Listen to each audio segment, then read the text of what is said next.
Nottingham Studios at New York Comic Con.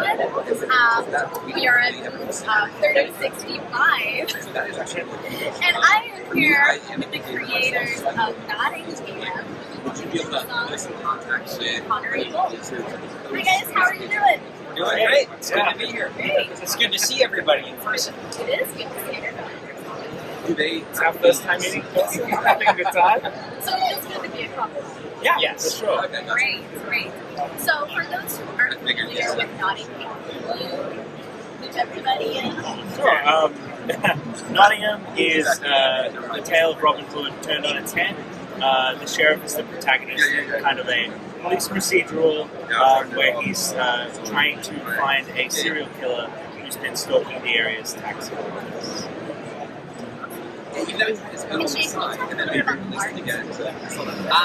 Yeah, I mean, I just really approached this book like just from my art perspective. I wasn't really thinking about what the book was going to be. I just wanted to draw it to the best of my ability. I have a pretty dark, kind of gritty style, so it really just married up to David's story very naturally. So yeah, it's very dark, very gritty, lots of blood, lots of mayhem, And sad people. and a lot of grumpy, sad people. Yeah. Yes.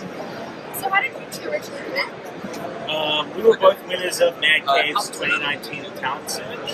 And Man Cave put us together, and Nottingham was born. Ta-da! It's that easy. Oh, okay, so going back to your collaboration, can you elaborate on how that process works? I mean, like it's pretty fluid at this point. Shane and I be in sync, I guess. At the start, I kind of my scripts were much more detailed, but a lot of the details kind of fallen away, and I just trust Shane to do the best. I look at these very rough layouts and just go, yeah, so this needs to be in here, but it's great. Like, I don't really have anything to say about our collaboration other than that. Yes, it's awesome. Well, and it's true. I think that, it was just luck in the draw. We got put together, as I think our styles maybe married up, kind of like I said. But we just see things very similarly, where we talk character design and stuff, and we're both like, yeah, it sounds really cool. That's it, I guess. It's not a lot of, back and forth of, and so... Yes, and I think because David's an awesome writer, and we trust each other to do our thing, and he brings his A game in, and I try to bring my A game in. Yeah, and inevitably make it better. Inevitably make it 10 times better than it was in my head. You hope that when they pass it down the line, when it gets to you, you're elevating it somewhat, So you don't want to be the link in the chain, you don't want to be the weak link, so. But you do have a smash hit on your hands. Apparently. That's what we've been told. So number one and now number two, how did those two stories connect? I guess number two takes our characters in very different directions to where they ended in number one. It brings in sort of new genre elements. There's elements of westerns and adventure stories in there as well as the kind of crime noir stuff that we were doing in the first volume. In terms of the art, Shane's art has just improved tenfold, as if that were even possible. It has. Thanks, buddy. And I've just been trying to keep up.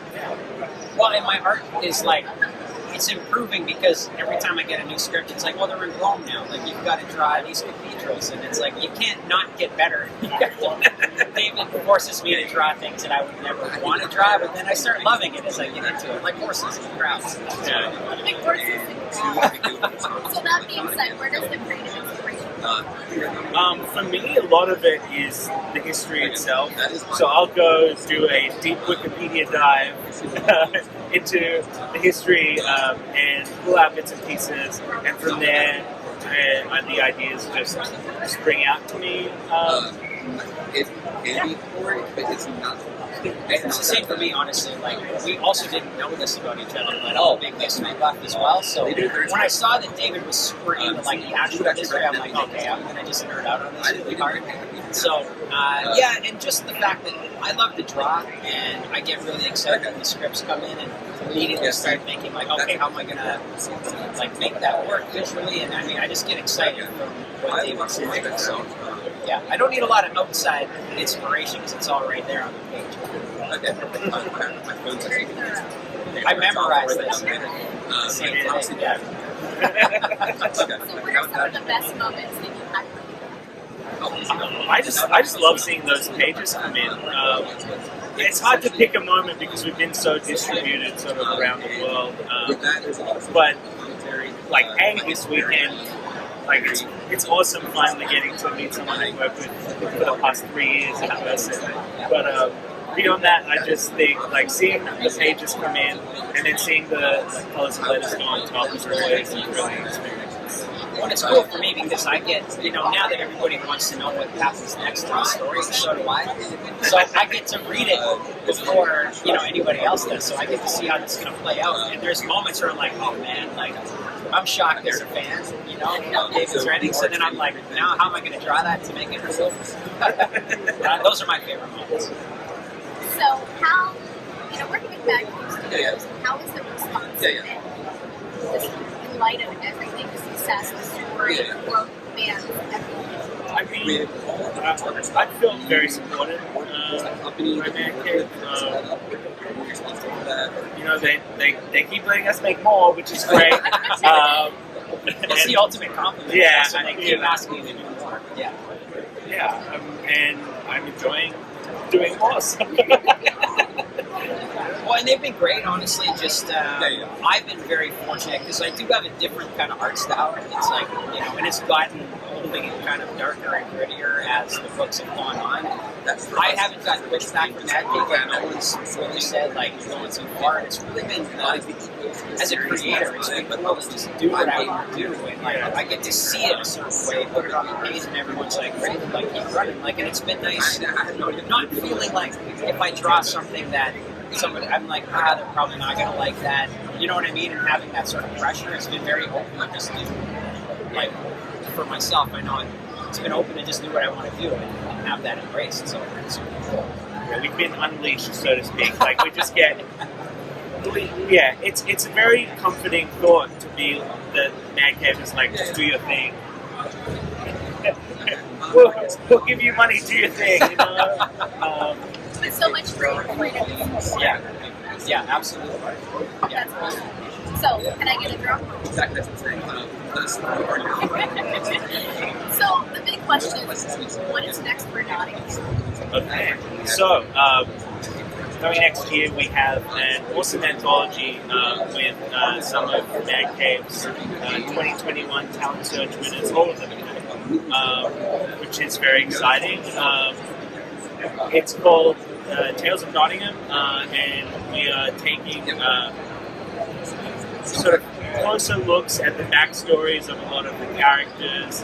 Some of the stories are going to be continuations of the main series and connections between different elements in the main series, and others are going to be sort of prequels and more deep dives into characters like Tuck and Marion and Robin and stuff.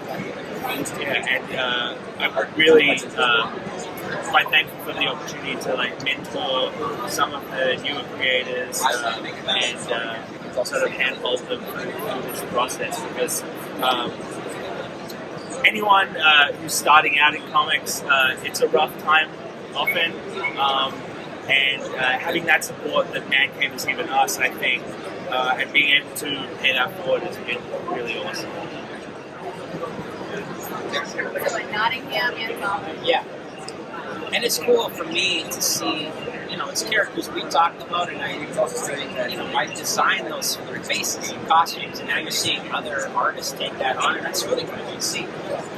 I should send apology letters to all the artists for any of the costume details that are really complex or hard to draw. I should have done that, but that's a good baptism by fire, right? Oh, yeah. And also that's someone else's problem. Yeah, that's their problem. wow. Any more hints you can drop? Cool. You gave a lot of information. I did. But also, Volume 3 is coming, so that's exciting too. No, just kidding. Well, I don't It's been announced online. Mark already said it. Mark already said it. Mark said it, so I'm Okay, it's fine. We've got a standing rule. If Mark says it on Twitter, it's like, why? It's That's happening. fair because he gets all the retweets. Mark London, you are here in spirit, just so you know. So, great. Well, thanks for sitting down with me. Joy. I'm so glad I finally got to meet you. I mean, these guys, they got fans. They got fans. So, yes, we got copies. We got the hard copy, and we are 36B5 here in New York on the Signing off.